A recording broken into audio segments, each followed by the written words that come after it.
பாரதிய நியாய சங்கீதா 2023 செக்ஷன் 111 கீழே organised crime பற்றி 1 to 4 சப்செக்ஷன்ஸ் வரைக்கும் பார்த்தாச்சு.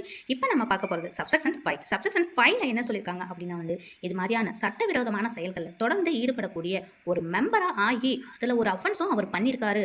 அஃபென்ஸை பண்ணி அவர் ஒரு மெம்பராக இருக்காருன்னு தெரிஞ்சோம், அவர் அஃபென்ஸ் பண்ணியிருக்காருன்னு தெரிஞ்சோம், அந்த நபருக்கு ஒருவர் அடைக்கலம் கொடுக்குறாரு அப்படின்னா அவருக்கு என்ன பனிஷ்மெண்ட் அப்படிங்கிறது குறைஞ்சது 3 வருஷத்துக்கு குறையாம ஒரு இம்ப்ரெஸ்மெண்ட் கொடுக்கலாம், மே எக்ஸ்டெண்ட் லைஃப் வரைக்கும் கொடுக்கலாம்னு சொல்லியிருக்காங்க.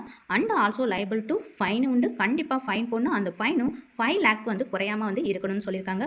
ஒருவேளை ப்ரொவைடடாக என்ன சொல்லியிருக்காங்க அப்படின்னா இந்த சப்செக்ஷன்ஸ் ஷால் நாட் அப்ளை, யாருக்கு அப்ளை ஆகாது, எனி கேசஸில் எந்த ஒரு வழக்கிலுமே யாருக்கு அப்ளை ஆகாது அப்படின்னு பார்த்தோன்னா ஹஸ்பண்ட் அண்ட் ஒய்ஃபாக இருக்காங்க, ஹஸ்பண்ட் ஒய்ஃபுக்கோ ஒய்ஃப் ஹஸ்பண்டுக்கோ அடைக்கலம் கொடுத்துருக்காங்க அப்படின்னா அவங்க இங்கே அஃபெண்டராக வரமாட்டாங்க. இதுதான் சப்செக்ஷன் 5 சொல்லியிருக்காங்க. ஆர்கனைஸ்டு கிரைமில் 111 கீழே சப்செக்ஷன் 5 அன்லாபல் ஆக்டிவிட்டீஸில் ஈடுபடக்கூடிய ஒரு மெம்பர்ஷிப்பாக இருந்து அவர் ஒரு அஃபென்ஸ் பண்ணியிருக்காருன்னு தெரிஞ்சு அந்த நபருக்கு அடைக்கலம் கொடுக்கக்கூடிய